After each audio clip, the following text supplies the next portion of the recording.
আজ একটি চকলেট ফ্লেভারের অন্য ধরনের কেক তৈরি করব।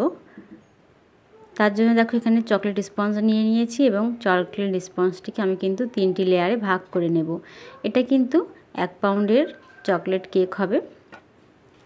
তো এটাকে কিন্তু 3টে ভাগে ভাগ করে নিয়েছি। তোমরা কিন্তু চাইলে এটাকে 2টো ভাগেও ভাগ করে নিতে পারো, তবে 3টে ভাগে ভাগ করে নিলে লেয়ারটা কিন্তু খুব সুন্দর আসে।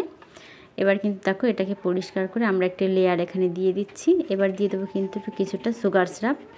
এটাকে এইভাবে স্প্রেড করে দিচ্ছি। এটা যেহেতু চকলেটের স্পঞ্জ, সেই কারণে কিন্তু আমরা এখানে সুগার সিরাপটা ব্যবহার করছি। আর এখানে দিয়ে দিচ্ছি কিন্তু চকলেট ক্রিম। চকলেট ক্রিম দিয়ে এইভাবে কিন্তু সমান করে নেব এবং এরপরে দিয়ে দেব কিন্তু এখানে চকলেট গানাশ। গানাশটাকেও সুন্দর করে কিন্তু সব জায়গায় ছড়িয়ে দেব। এবার এরপরে দিয়ে দেব কিন্তু কিছুটা চকো চিপস। এখানে কিন্তু বেশ কিছু চকো চিপস ব্যবহার করা হচ্ছে। তোমরা কিন্তু চাইলে এখানে চকলেটটাকেও কিন্তু কেটে এখানে ব্যবহার করতে পারো। এবং তারপরে কিন্তু আবারও একটা লেয়ার এখানে বসিয়ে দিয়েছি এবং আবারও কিন্তু যে সুগার সিরাপটা সেটা কিন্তু আমরা এখানে ব্যবহার করছি। এইভাবে কিন্তু সমস্ত লেয়ারগুলোই তৈরি করে নেব। আমার এই ভিডিওটা যারা ফেসবুক থেকে দেখছো তারা ভালো লাগলে লাইক কমেন্ট শেয়ার করে দিও, এবং যারা ইউটিউব থেকে দেখছো তারা অবশ্যই একটু চ্যানেলটিকে সাবস্ক্রাইব করে পাশে থেকো।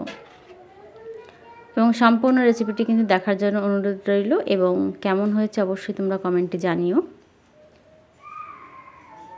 এখানে দেখো আবারও কিন্তু কিছুটা চকলেট গানাশ দিয়ে কিছুটা চকো চিপস এখানে ব্যবহার করছি। এবার কিন্তু এটাকে ক্রাম কোটিং করে আমি ফ্রিজে রেখে দেবো বেশ কিছুক্ষণের জন্য। এটা সম্পূর্ণই চকলেট ক্রিম দিয়ে কিন্তু কভার করা হচ্ছে। এই কেকটা কিন্তু কাস্টমাইজ কেক ছিল, সেই কারণে কিন্তু তাদের ডিমান্ড অনুযায়ী এখানে তৈরি করা হয়েছে। এখানে দেখো মোটামুটি আমার ক্রাম কোটিংটা করা হয়ে গিয়েছে। এবার কিন্তু এটাকে ফিনিশিং কোটিং দিয়ে নেব। যেহেতু এটাকে সম্পূর্ণটা কিন্তু চকলেট গানাশ দিয়ে কোট করা হবে, সেই কারণে কিন্তু খুব বেশি ফিনিশিং না করলেও চলে। তো সেই কারণে দেখো এখানে মোটামুটি আমার ফিনিশিং করা হয়ে গিয়েছে। এবার কিন্তু এটাকে তুলে নেব।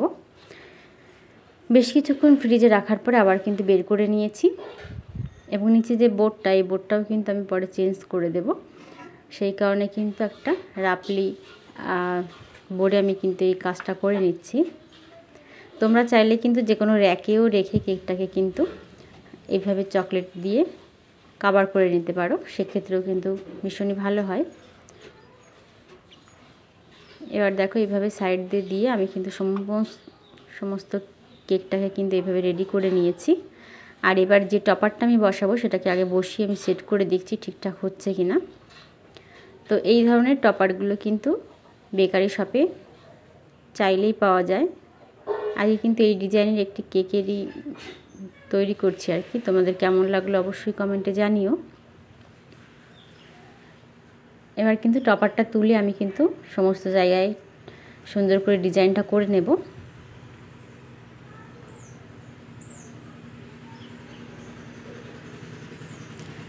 তোমরা যারা কেক তৈরি করো এইভাবে তৈরি করে দেখো, কেমন লাগে সেটাও কমেন্টে জানিও।